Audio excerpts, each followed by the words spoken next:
Bueno, ahora sí vamos a dar comienzo a esta sesión. Aprovecho la oportunidad para saludarlos, para darles la bienvenida formalmente a esta nueva sesión de FX Street. Hoy quería hablarles un poco de cómo manejarnos con estadísticas en matemáticas, ¿no? Lo cierto es que cuando yo empecé a operar, ¿no? Cuando yo empecé a estudiar en realidad todo lo que era el Forex y demás, estudié muchísimo, entonces tenía a mi disposición muchísimas cosas, muchísimas herramientas, distintos sistemas, distintas técnicas, y me pasó lo que nos pasa a muchos cuando empezamos a estudiar, ¿no? Que tengo 10 indicadores que dicen que sí, pero siempre voy a tener uno que dice que no, y lo que me generaba dudas, lo que me generaba desconfianza, y asimismo por mi falta de seguridad en el sistema en el que estaba trabajando, no operaba, ¿no? Entonces, se me ocurrió que la mejor manera de operar en ese momento era basándome en estadísticas y en matemáticas, ¿no? Buscar sistemas o formas de operar que fueran absoluta, total y completamente objetivas, ¿sí? En el sentido matemático de la palabra, ¿sí? Entonces era mucho más frío, no dependía de mi decisión, dependía solamente de las estadísticas y las matemáticas. A partir de ese momento fue cuando realmente me di cuenta que me enamoré de las matemáticas y las estadísticas en el mercado, y es el día de hoy que les sigo prestando muchísima atención a eso, y que bueno, lo suelo compartir con todos ustedes, ¿no? Entonces, la idea hoy es presentarles las teorías matemáticas básicas que parecen complicadas, pero en realidad solamente con ellas podríamos estar operando con buenos resultados, y les voy a mostrar cómo y por qué. Cuando empezamos a tradear o a interesarnos un poco más en lo que es el Forex, las bolsas y todo lo que es las inversiones de este tipo, ¿sí? Una de las primeras cosas que aprendemos o que debemos aprender es la teoría de Charles Dow. Si bien la teoría de Dow no es algo que suele ser muy práctico cuando uno lo lee, lo cierto es que sí lo es, y son unas grandes verdades que tenemos que recordar siempre cuando empezamos a trabajar. Voy a dejar un gráfico de fondo, porque como la sesión se está grabando, si no va a quedar muy vacío el silencio, la falta de gráficos, ¿ok? De todas maneras, lo que les quería decir respecto de la teoría de Dow es que se consta de tres principios básicos que tienen mucho que ver con lo que es la operatoria diaria, aunque ustedes no lo crean. Parece que es solamente teoría que hay que leer y que es aburrida, pero yo creo que si no entendemos bien eso, nunca vamos a tener éxito. Es la base de todo la teoría de Dow, ¿sí? Y es una teoría que nació en 1880 y pico, 84, por eso, si no me equivoco, el año, y sin embargo se sigue aplicando hoy en día a cualquier tipo de acción, forex, commodities o lo que fuera, ¿sí? Entonces, la idea es basarnos en los puntos básicos de la teoría de Dow, ¿no? Los puntos básicos son tres. El primero es el hecho de que el mercado descuenta todo, y esto creo que lo hablamos en la última conferencia cuando hablamos del mercado visto como un globo entero, ¿no? Viéndolo como un todo el mercado. El mercado descuenta todo quiere decir que el precio que estamos viendo ahora en el euro, ¿sí? En 1,3582, ¿sí? No es más que un reflejo de todas las fuerzas del mercado, como la demanda, la oferta, los factores políticos, el sentimiento del mercado, y en eso, traducido en pocas palabras, es la caída de la bolsa, los problemas en Grecia, los problemas en España, los problemas en Portugal, la fuerza del dólar, la caída del oro, o sea, todos esos factores ya están acá en este 3582, ¿sí? Eso no nos lo tenemos que olvidar nunca, ¿sí? Incluso las especulaciones a futuro, como por ejemplo una probable suba más pronto o más tarde de tasas, también la vamos a ver reflejadas en el precio. Por eso cuando salen informes macroeconómicos de primera línea como tasas, empleo y demás, ¿sí? Vemos reacciones fuertes solamente en los casos en que el informe contradiga las expectativas, ¿sí? Si esperamos que Estados Unidos no suba las tasas, por darles un ejemplo, ¿no? Estamos todos esperando que Estados Unidos no suba las tasas, y Estados Unidos sube las tasas sin anunciarlo previamente, la reacción obviamente va a ser mucho más importante que si mantienen la decisión que el mercado estaba esperando. ¿Por qué? Porque eso ya está descontado en el precio, ¿sí?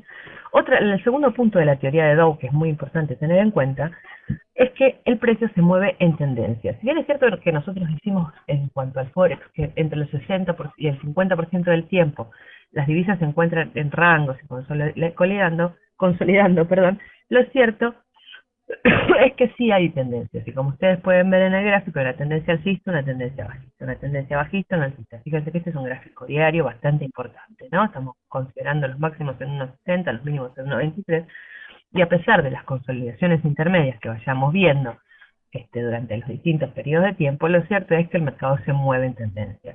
Yo recuerdo claramente haber trazado una línea de tendencia entre todos estos puntos, lo hemos conversado más de una vez en las distintas sesiones, y el quiebre de esa línea de tendencia fue lo que generó esta fuerte y primera caída, ¿no? Que se vio acá, un pullback, después se produjo hasta la zona de quiebre y nuevamente el par volvió a caer, ¿no?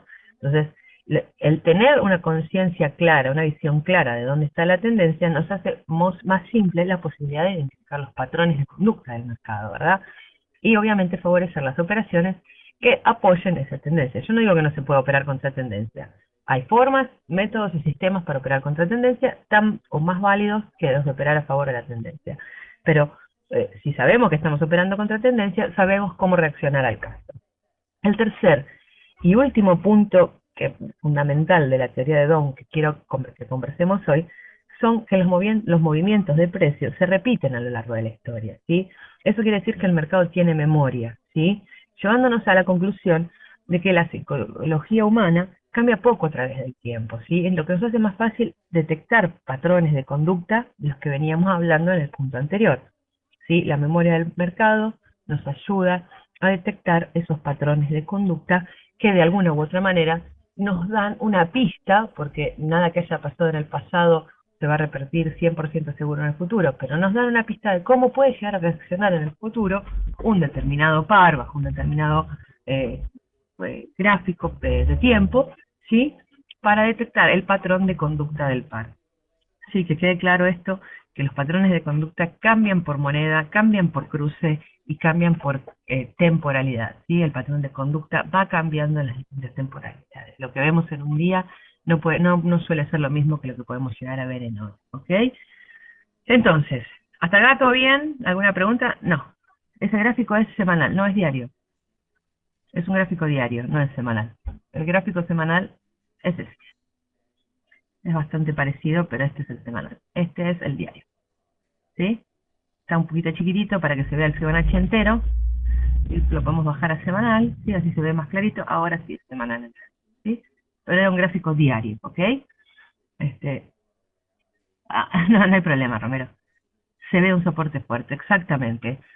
Muy cerquita. Pero bueno, precisamente porque estamos cerca de ese soporte, hay muchas formas de analizar Fibonacci, ahora lo vamos a hablar un poquito. Lo último que les quería comentar respecto de la teoría de Down, ¿sí? Porque, bueno, los grandes maestros de esto se supone, o por lo menos los que vamos a ver hoy, es un poquito de lo que habla Dow, un poquito de Fibo y un poquito de las matemáticas de Gann, hechas mucho más simple de lo que parecen, no los quiero asustar, para poder aplicarlo en la operatoria diaria.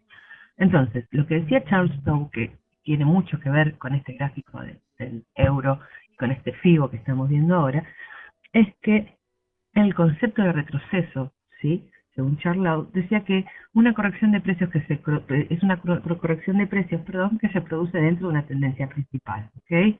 Y para él esas correcciones se daban en terceras partes, un tercio y 2/3 del rally, o sea que en un rally de 100 pips hubiera sido 33 y 66, ¿sí?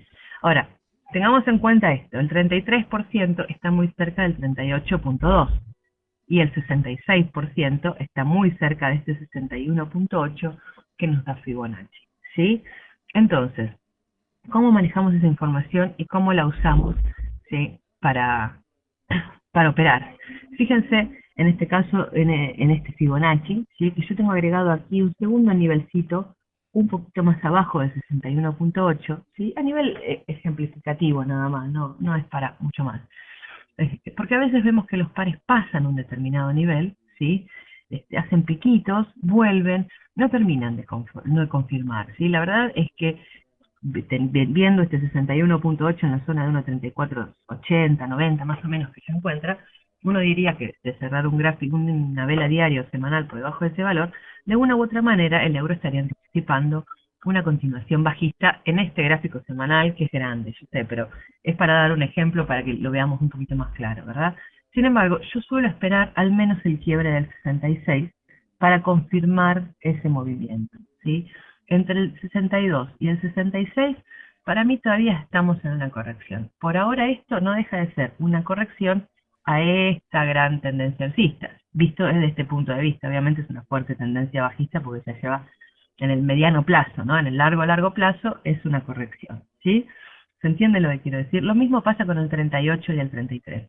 Muchas veces me pasa que hablando de Fibonacci, algunas personas me conectan, comentan, perdón, uy, rompió el 23, va a ir al 38. No, no tiene la obligación de ir al 38, ¿sí? No tiene para nada la obligación un par, una vez que rompe un nivel, de dirigirse raudamente al siguiente, ¿sí? Puede frenar, como en este caso, un poquito más arriba, que es el 33%, ¿sí? No hay uno, a ver, el hecho de que un rally de precios quiebre un determinado nivel no implica, ¿sí?, que alcanzará el siguiente, sí que va a tender hacia ese punto siguiente, y por eso nos es tan útil Fibonacci, ¿sí? Tenemos un probable objetivo de precios, pero no está obligado a llegar a ese nivel. Al mismo tiempo, fíjense lo que pasó estos días, ¿no? Ahora sí bajé al gráfico diario. Fíjense que una vez que quebró el 50%, ¿sí?, cayó el par y en gráfico diario se ve clarito que no pudo superar este nivel. Es como yo les decía, a veces se puede pasar unos pips, en este caso 30, 40 puntos, pero en ningún momento logró abrir una vela diaria por encima del 50%, ¿sí?, de ese rally. De una u otra manera, esta apertura de vela, luego de esta vela grande alcista, ¿sí?, de intentar quebrar y no poder, y esta apertura de vela por debajo del 50, ¿sí?, me está indicando una continuación bajista, que todavía el par no puede romper ahí, ¿sí? Si yo quisiera operar solamente con FIBO, podría entrar con la apertura de esta velita roja, ¿sí?, que abrió en 37.95, y colocar mi stop por encima del anterior, ¿sí?, que el máximo fue 38.39, ¿sí? Son unos cuantos, unos 80, 90 pips en gráfico diario, ¿sí? Ojo, estamos hablando de diario. Esto se puede aplicar a gráficos mucho más chiquitos, lo podemos ver en hora, en 4 horas. La idea era, en general, mostrarles un panorama un poquito más claro. Pero también lo que les quería comentar es que los retrocesos de Dow del 33, 50 y 66 se aproximan mucho a los ratios de FIBO 38, 50 y 61.8, ¿sí? Entonces, tengan en cuenta que para confirmar, más que nada en grandes tendencias, no en gráficos chicos, para confirmar un cambio real de tendencia, no sé si me han escuchado decirlo, pero yo muchas veces digo, cuanto más abajo del 61.8 mejor, ¿no? Me gusta que se aleje de un nivel para entrar al mercado y decidir la venta o la compra en cualquier caso, ¿no? Me gusta que el precio se aleje un poquito más. Y eso es precisamente porque me gusta esperar a que corrija el 66. Si ustedes tienen alguna vez una intención de decir, bueno, perdón, tengo este rally del euro, empieza a corregir, ¿dónde pongo mi objetivo? Vendo, ¿dónde pongo mi objetivo de precios? Mi recomendación es busquen en el 30, el 33%, ¿sí? Pasa como en este caso, bien clarito, que no alcanza el 38 en un primer intento y empieza a volver, ¿no? Cuando empiezan a volver, nos falla el coraje. Nos falla el coraje y cerramos la operación. No hay necesidad. Con poner un objetivo un poco más corto, en general obtenemos mejores resultados. Eso se aplica a prácticamente todo lo que es análisis de figuras en el mercado de divisas. No sé si alguna vez me han escuchado comentarlo, pero en general para los doble techo, los hombros cabeza a hombro o cualquier figura similar, si bien el objetivo de precios está dado por el alto de la figura, yo suelo poner mi objetivo, o sea, mi take profit, por decirlo de alguna manera, en un 70% de ese nivel, de esa medida, ¿sí? Para evitar pretender demasiado, como digo yo, ¿sí? Con un 70%, un 60% conviene reducir los objetivos de precio.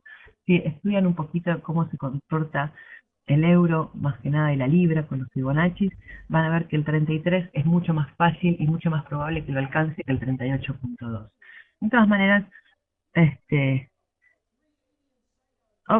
¿me escuchan?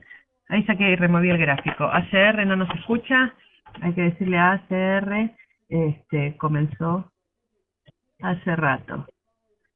Si no escuchas, intenta reconectarte. Ahí está, le avisamos porque parece que no escucha. Ok, ¿hasta aquí alguna duda, alguna pregunta? ¿Quieren hacer algún tipo de comentario? Gracias, sí, parece que se escucha bien. Se nota que pobre ACR está teniendo algún tipo de problema de conexión. ¿Alguna pregunta o algún comentario hasta ahora? Si no, vamos a pasar a otro temita que es un poquito, parece un poquito más complicado, pero se hace muchísimo más interesante para operar.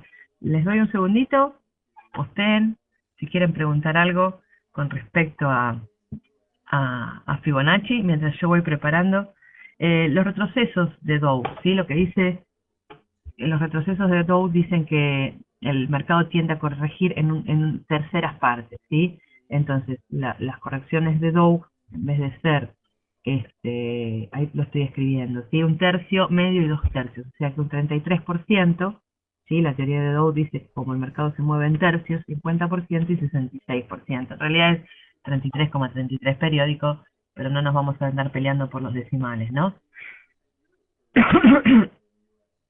Mira, Andrés, la verdad es que para mí sí estamos en una tendencia bajista en el mediano plazo, pero al largo plazo todavía no se confirmó el cambio de tendencia. Ojo, para mí falta muy poquito para que se confirme, ¿no? Necesitamos cerrar abajo de 34,80 a la semana, lo que para mí sí sería una confirmación de que el euro está ante un cambio de tendencia mucho más importante. De perder esa zona yo lo veo cayendo más, pero bueno, también hay que tener en cuenta que la situación de Estados Unidos no es brillante, ¿no? Como para que el dólar se recupere con tanta fuerza. Pero bueno, la verdad es que a mí me gusta mucho más operar en el más corto plazo y si bien trato de hacer análisis y perspectivas a más largo, me mantengo en calma con esas cuestiones porque no opero a largo plazo y la verdad es que pronosticar a largo plazo no tiene para mí mucho sentido cuando soy un operador más bien intradiario y creo que no tiene sentido para muchos de nosotros, ¿no? O sea, saber que dentro de 2 años el euro va a estar en 1,80. Si les digo ahora y les firmo que en 2 años va a estar en 1,80, ¿qué sentido tiene, por ejemplo, comprar hoy en 1,35 si antes de llegar a 1,80 se puede caer a uno? No sé, como para darles un ejemplo, ¿sí? Mientras tanto, estamos con una pérdida atroz en el medio, esperando el famoso 1,80, muchos de nosotros pagando intereses, ¿sí? Y en general, cuando tenemos una posición atorada con muchos puntos para atrás, a todos nos agarra, o a la mayoría le agarra una especie de idiotismo, ¿sí? Que nos impide operar otros pares o ver otras cosas y estar con idea fija observando ese par en particular. El mercado tiene mucho de psicología, ¿no? Y exactamente, Manuel, exactamente. A largo plazo necesitas una cuenta de 1 millón, ¿sí? Y tenés una cuenta de 1 millón y operas 1000 en esa operación a largo plazo, ¿sí? Y no vale la pena. La verdad es que no vale la pena, porque la ganancia que vas a obtener dentro de 2 años con esos 1000, ¿sí? Para no arriesgar la cuenta, es muchísimo menor. Ah, bueno, tampoco es scalping, estás hablando del otro punta, ¿sí? Yani, vos me decís si para romper un nivel se esperarían 2 velas diarias por encima o debajo de un nivel. Yo lo que busco no son las velas diarias. Yo lo que suelo mirar, mira, vamos a poner un gráfico, ¿no? Lo que suelo prestarle mucha más atención cuando hay quiebres de líneas de tendencia, de niveles de Fibonacci o de cualquier zona por el estilo, es la aceleración de precios. Si ustedes se fijan, en general cuando comienza algún tipo de rally o movimiento bajista, se van a encontrar con velas, ¿sí? No hace falta agregar un indicador de volumen. Yo trato de medir el volumen mirando solamente las velas. Cuando empieza algún fuerte movimiento alcista o bajista, las velas tienden a ser al menos 2 o 3 veces, ¿sí? Más grandes que el promedio en general de las velas en ese gráfico, ¿sí? En este caso es diario. Si bajan a 15 minutos o a 30, se van a encontrar con exactamente lo mismo. Fíjense, esperen que voy a sacar esto si no se va. Miren el tamaño de estas velas y miren el tamaño de esta en 30 minutos, ¿sí? Esto es un incremento del volumen. Esto me está diciendo que hay una aceleración y un incremento en el volumen. Eso mismo me está avisando que va a haber una continuación alcista. Sí, obviamente estoy trabajando en 30 minutos. Y lo mismo me pasa acá. Esta aceleración bajista, esta vela que es el doble o el triple de las velas normales, me está diciendo que hay muchas probabilidades de una aceleración bajista. Lo mismo que esta anterior. Estamos hablando de 30 minutos. Siempre recuerden el concepto básico que cualquier operación que tomemos en el mercado, ¿sí? Se tiene que cumplir en las siguientes entre 3 y 5 velas, ¿sí? En este caso, fíjense que en esta primera vela tengo una aceleración, tengo 1, 2, 3 al alza, y después ya el mercado se estabiliza. Si yo no me puedo quedar a esperar 28 velas de 30 minutos a ver si el mercado sigue o no. Si yo estoy operando 30 minutos, en 2 horas y media tengo que estar afuera del mercado, porque en 2 horas y media el gráfico va a cambiar y mucho, ¿sí? Lo mismo pasa aquí a la baja, ¿sí? Si bien ya veníamos de un rally bajista, acá tengo un signo de aceleración y de mayor caída. Me quedo 1, 2, 3, 4, 5 velas, no más. Si alcanzo este piquito, con suerte alcanzo este piquito. Ya me salgo del mercado, no importa si después sigue cayendo. ¿Sí? Una señal en 30 minutos, no más de 2 horas, 2 horas y media dentro del mercado. ¿Sí? En día, 3 o 4 días. En hora, 4 o 5, 3 o 4 horas, perdón. Pero si lo miran en gráfico de hora, se van a encontrar con lo mismo, ¿no? Con que de repente tenemos una determinada altura, un determinado rango de movimiento de vela, y cuando vemos las velas cuyo volumen duplica o triplica el promedio, ¿sí? Solamente ahí vemos la aceleración de precios en el sentido en que va esa vela. Es mucho más simple acostumbrarse a mirar el gráfico así y a buscar el volumen ahí que empezar a agregar indicadores de todos los colores y después no poder ver el precio. Realmente esto simplifica mucho las cosas y es un apoyo más en la operatoria, ¿sí? Mirar el tipo de vela que se está desarrollando y cómo se desarrolla. Fíjense cuando se producen las velas grandes, ¿sí? Como el precio tiende a acelerar en ese sentido. Y por lo que estoy viendo, para mí, allá vamos a la baja. No, me estoy perdiendo de mirar por dar la clase, pero no me importa. En 4 horas, Manuel, 16 horas. 16 horas sería el promedio. Bueno, Manuel, precisamente eso es lo que les comentaba. Hay muchas formas de operar. Yo no miro solamente eso, ¿sí? Pero si yo tengo una señal bajista en estos momentos en el euro, Herbert, te voy a ser completamente sincera, jamás en mi vida abrí un gráfico de 5 minutos, salvo en mis terribles y trágicos comienzos, cuando entraba en una operación y empezaba a perder y me entraba a agarrar la desesperación porque iba en sentido contrario a donde al que yo había entrado, obviamente. Fue la única vez en que miré en mi vida velas de 5 minutos esperando y rezándole milagrosamente a San Euro que se diera vuelta. Lo cierto es que el análisis técnico, cuanto más chico es el gráfico en el que lo apliquemos, ¿sí? Cuanto más chico es el gráfico, 5 minutos, menos efectividad tiene cualquier técnica de análisis que apliquemos. Entonces, para mí al menos, no quiero este, influenciar sobre las decisiones de nadie. Lo mínimo que puedo llegar a mirar son 15 o 30 minutos y a veces. En general opero en horas. Eso por un lado. Y la pregunta anterior la dejé a medio contestar. ¿Tu forma de operar se la basas en la acción de precios y sus combinaciones? No, en realidad la forma de operar la baso, sí, en la determinación de soportes y resistencias, en la entrada de soportes y resistencias, con algún indicador que me dé una señal, y confirmando si una probable continuación o no de la tendencia se están variando con la cámara, ¿no? Este, y en general les decía confirmando eso con las velas de volumen, ¿no? Una vela de volumen no hace más que confirmar, es una confirmación más. Esta vela tan larga, esta me imagino que decís esta positiva que llegó a la zona de 36.50 o así. Fíjate que no pudo cerrar por encima de 36.40. Ahora vamos a hablar precisamente del 36.40 y su importancia, ¿sí? Que para mí era una resistencia clave y al no poder haber cerrado vela por encima de ese nivel, yo esperaba así que bajara un poquito, ¿sí? Yo miro los cierres de las velas, los cabitos de las velas no suelo seguirlos mucho. Pero bueno, lo que les quería comentar ahora es un tema un poquito más interesante, que espero que también le saque mucho provecho, con relación a GAN. ¿Está bien? Voy a tratar de apurarme un poquito. Este, Hay que combinar, o sea, lo que quiero decir, hay que combinar la operatoria, ¿no? Esta vela sí es importante aceleración de volumen, ¿sí? Es una confirmación de una probable continuación al alza, pero el hecho de cerrar por debajo de 36.40 para mí fue un factor fundamental para no confirmar una confirmación, ¿sí? Esas cosas yo también las miro mucho, los niveles de soporte y resistencia para mí son de primera línea, perdón por no agregar ese concepto. Y además, como comentábamos al comienzo, nada es 100% como se dice, confiable en el Forex. ¿Sí? ¿Sí? Necesito filtrar una cosa con otra. ¿Sí? Las aceleraciones, los volúmenes de las velas son mi filtro. ¿Sí? Yo tenía señal de entrada si abría una vela por encima de 36.40. Este filtro funcionó, pero la abertura de vela por encima de 36.40 nunca se dio. Entonces, no tengo una señal de continuación. Y ahora les voy a explicar por qué.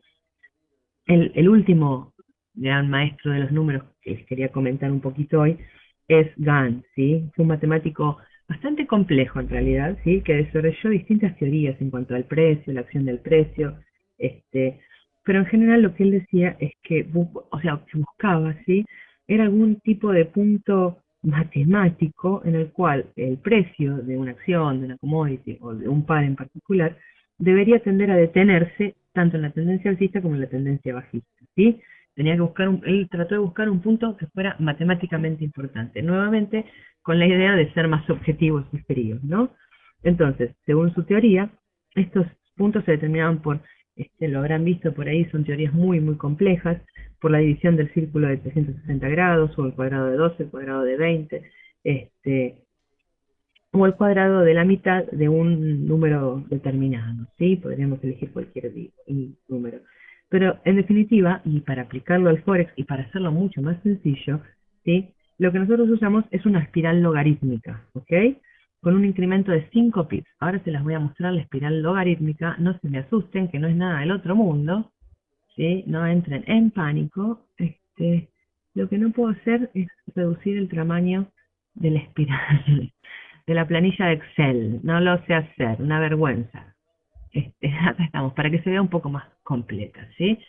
Como ustedes verán, esto es el euro dólar, ¿sí? No sé, antes de decir nada, les voy a subir al blog. Así después, si quieren, se los bajan, ¿sí?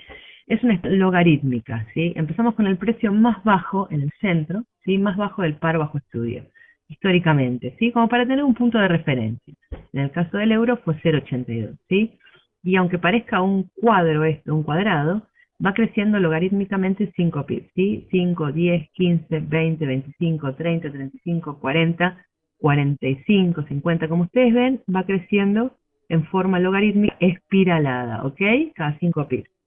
¿Sí? ¿Se entiende eso hasta ahí? ¿Hasta acá? ¿Me siguen? Es nada más que una planilla de Excel con un precio fijo y un logaritmo, ¿sí? Sumando 5 pips por número. Ok. ¿Cómo se usa esta planilla? Es bien, bien sencillo. Según Gann, tanto esta línea horizontal como esta línea vertical que ustedes ven pintadas en verde son los niveles a los que el precio debe tender, o donde debe detenerse, ¿sí? Cada vez que vemos un rally de precios.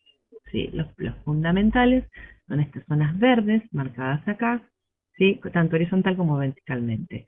Y segundas en importancia, también importantes, pero no tanto como esas, están las dos diagonales, que en este caso las pinté de amarillo para diferenciarlas de los valores de línea verde, ¿sí?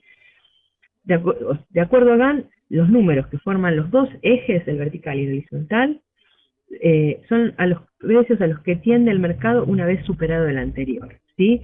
Y los de las diagonales, los amarillitos, son importantes, son paradas intermedias en un movimiento, ¿sí?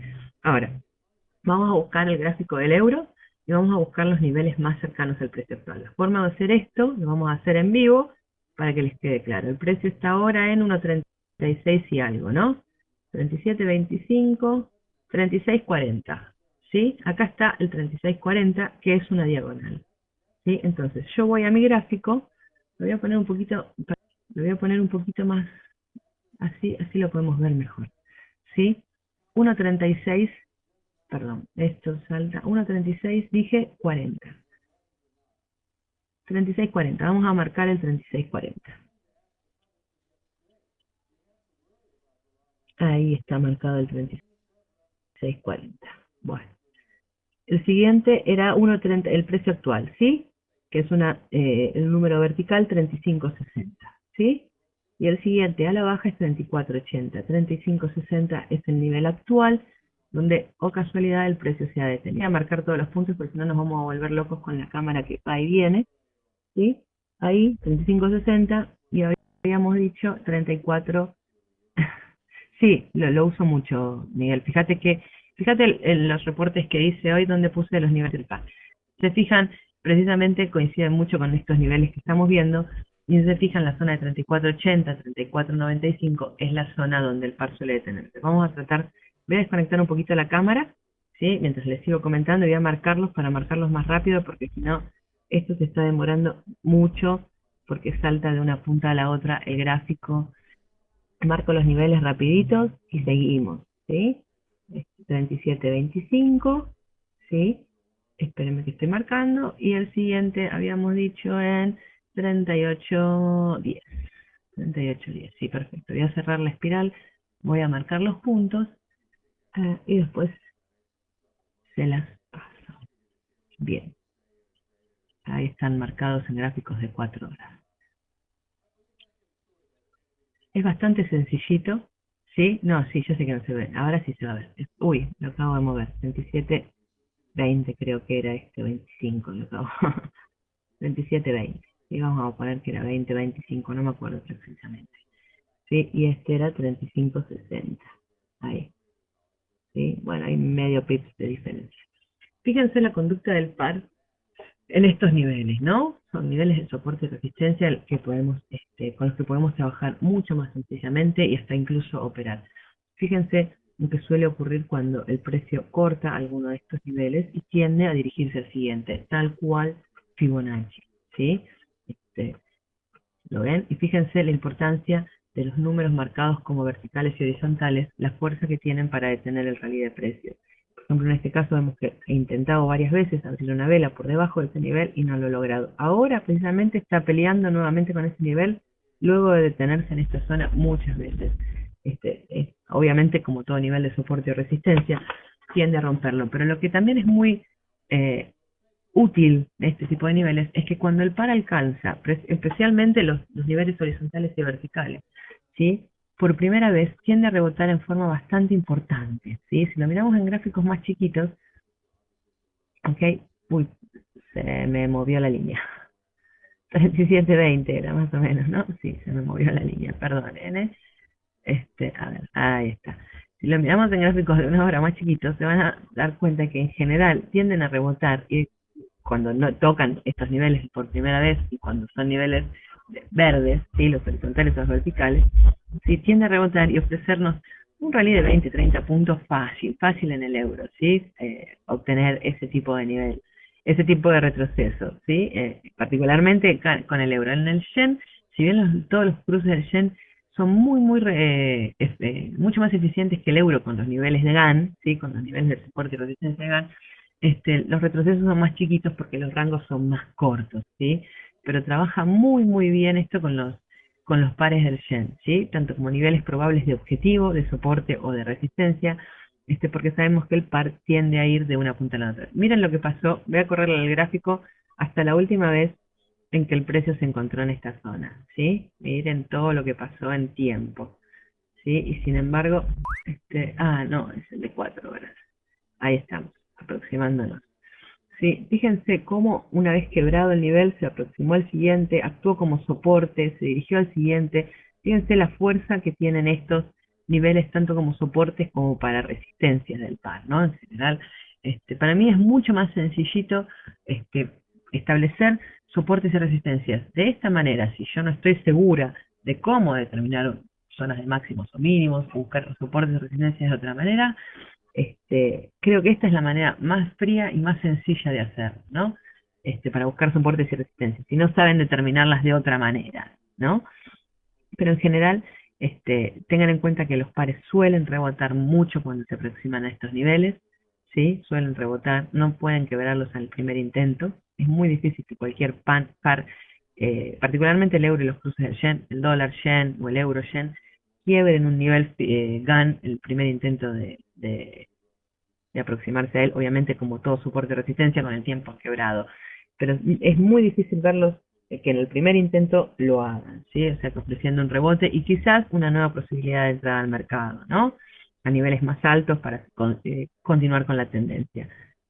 Las diagonales que indican. Las diagonales son ahí saqué, removí el gráfico un poquito para poder contestarles. Las diagonales indican exactamente lo mismo que los niveles horizontales y verticales, pero con menor fuerza, ¿sí? Son como un soporte o una resistencia intermedia, ¿sí? La idea es que vaya de un nivel horizontal a uno vertical y así sucesivamente, ¿no? Obviamente la espiral se puede leer para los dos lados, tanto de derecha a izquierda como de izquierda a derecha. Hay que diferenciar si el rally de precios es alcista o bajista, ¿verdad? No, no hay que calcular ningún tipo de logaritmo consta al precio. Es una espiral logarítmica, nada más y nada más menos que eso. Sí, La cuadrícula de Gantt. Sí, bueno, eso lo vamos a ver la próxima porque tengo intenciones de dar un seminario, Javier, un seminario completo de todas las herramientas así raras que tiene el MetaTrader y no las usamos. Eso es para marzo, sin lugar a dudas, lo vamos a ver. Y esta espiral la voy a tratar de subir al blog. Entre hoy y mañana les prometo eh, que, que la subimos al blog. Y como muy buena pregunta, Fiti, ¿cómo partimos del 0,82? Partimos de un mínimo histórico. Si lo miran, tengo los mínimos históricos en prácticamente todos los pares. Hace poquito incluso tuve que modificar el, el, la libra, porque es un mínimo que no había tenido en cuenta, al menos cuando yo empecé a operar. ¿Cómo entras a mi blog? ¿Cómo entras? No, ahora en el par no veo que haya entrada en el euro a estas horas realmente. ¿Cómo entras a mi blog? El blog está en fxstreet.com. Le vamos a pedir a Vicky que ponga un link al blog en español, ¿ok? Podemos, Vicky, poner el link al blog y la tabla la voy a subir al blog. Sí, sí, Herbert, van a quedar ahí, entre hoy y mañana la subo y se lo van a poder descargar, espero. ¿Sí? Sí, Milena, está para todos para el franco, el euro, la libra, el euro yen, la libra yen, tengo unas cuantas. Sí, ahí está el blog. Gracias, Vicky. Este, bueno, les prometo que para la próxima vemos más herramientas de MetaTrader, ¿ok? Como siempre, un gusto estar con ustedes, y hacerles, espero poder hacerles las cosas un poquito más sencillas. Si tienen alguna duda, como siempre, me pueden mandar un correo, me pueden dejar un mensaje en el blog. Que tengan todos un muy buen día y nos vemos prontito ahora en marzo, ¿ok? Gracias a ustedes por estar aquí, realmente. Muchas gracias.